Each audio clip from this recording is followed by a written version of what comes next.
So, Abigail, you mentioned data analysis skills. Do you feel like our program gives you sufficient exposure to working with data?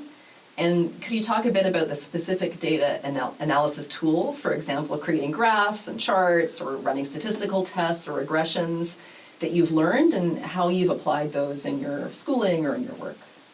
Sure. So in my work, I am doing mainly data visualization. I've done some data cleaning as well.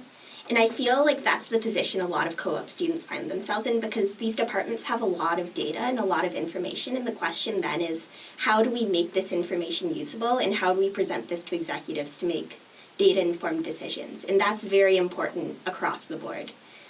Now, obviously, outside of this co-op position, I may move elsewhere, do some data science work, I may do some research work, and then I'll need more complicated econometric techniques. And I think that I was well prepared for both of those things.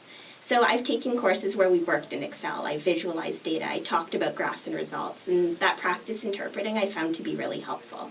But I've also taken some more advanced econometrics courses, and I think that in my future, when I move into more data science focused jobs, I think I'll be well prepared for those based on the econometrics I've learned. Great. And I have heard from people in government that are looking to hire our students that data analytics is the #1 need that they have that's not yet met by the workforce. So this is a very valuable skill to build. And just to add on to that, there's some really great courses in the data science stream within the econ department. I know I did a course over the last summer that was like an introduction in R programming, and it was a lot of data visualization using ggplot, things like that.